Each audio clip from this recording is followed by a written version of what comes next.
Astrologer অনন্যাদি YouTube চ্যানেলে আপনাদের সবাইকে স্বাগত। আজকে কি নিয়ে বলবো বলুন তো?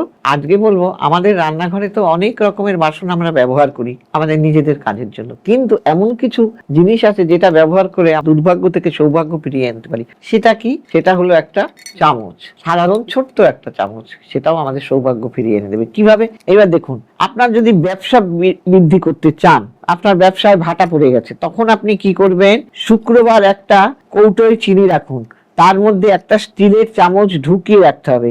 যতদিন পর্যন্ত এই ব্যবসা ভালো না হয় ততদিন পর্যন্ত এই চামচটা রেখে দিতে হবে। কি করবেন?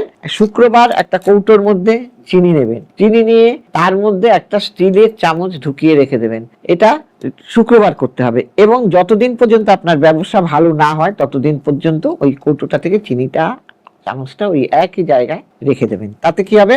আপনার ব্যবসা, পরন্ত ব্যবসা আবার উঠে দাঁড়াবে।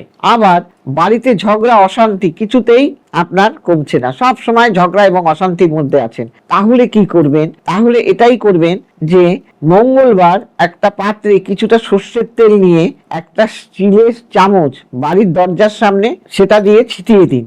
এতে বাড়ির অশান্তি ঝগড়া চলে যাবে। এই ক্রিয়া করতে হবে 5 দিন। আবার যদি দেখা যায় নিজের বাড়ির সদস্যদের নজর দোষ, তাহলে কি করবেন?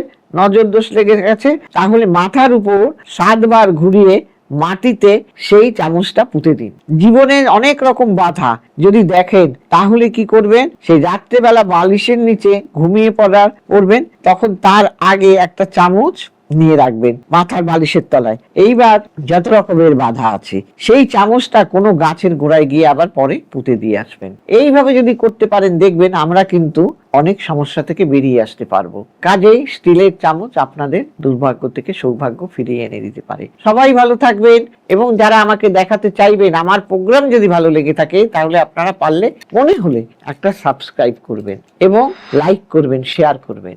আর নিচে যাওয়া স্কলে যারা আমাকে দেখাতে চাইছেন, তারা প্রত্যেক দিন না, যার যেদিন আপনাদের যেখানে সুবিধা হবে সেই জায়গায় বুকিং করবেন, দেখাতে পারবেন, এবং অনলাইনেও আপনারা দেখাতে পারবেন।